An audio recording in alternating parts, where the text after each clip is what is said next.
Can I ask? I'm very aware of my white privilege. Yeah, I've got mixed race kids. Obviously, you're Indian descent.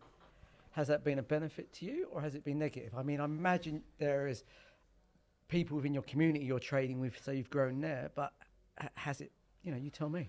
Well, I think probably a bit of both. No, I think Bit of you know both. like Probably a bit how, of both, no? as in because we're Indians, right? Yeah. But actually, the Indian Are and you Jewish Indian community. or Kenyan?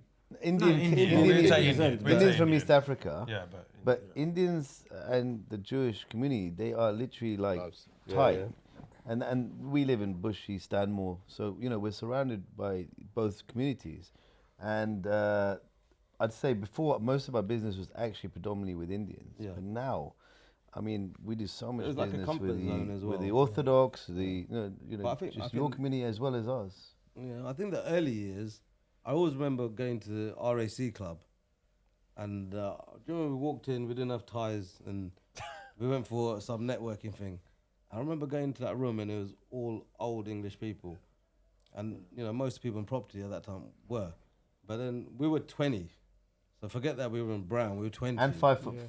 Yeah. 5'7". But then I remember Got like small Vish boys. was amazing in amazing in networking. He didn't matter if two people were talking, he'd just go in, break it up, and then he'd introduce me, I'll do the waffling, tell him what we're about, and then he'll go on to and the whole night would just be, he'd leave me, he'd go to the next, Yeah. I'd come, he'd go to the next, and he was amazing at just sort of getting a hand in there. Work in the room. I'll do the wrap you around the finger, and he'll just get Yeah. in there, break the thing in. And we did that loads. But I think that time it was daunting because I always felt at that time like, well, we're a bit out of place or. But I think when you talk about MIPIM now, or the years we MIPIM, there wasn't a lot of Indian people originally going to MIPIM. So when we were there, and we'd been going for so many years, and as a name and the brand has grown within the commercial property industry, obviously you're instantly recognisable, right? As someone from Prideview or.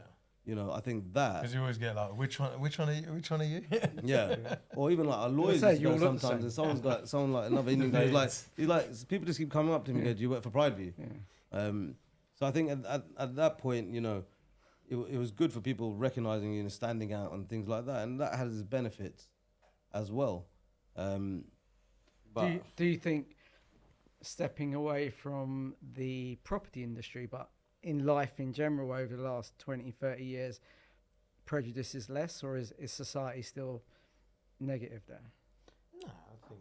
No, it's, No, I think it's prejudice definitely is less. I I mean, mean, Brexit probably flared it all up a bit. Yeah, I would imagine. no, I think there's always going to be prejudice. I mean, right now they've got India, Pakistan fighting with each Yeah. other over this shooting near Kashmir, and there's always going to be little things that happen that will ignite it. It's always like we're on that tipping point. But I think generally between our communities, I'd say we're kind of like one. Like there's never ever going to be an issue in that sense. But yeah, you're always going to have different countries clashing. That's Yeah. the nature of geography, basically.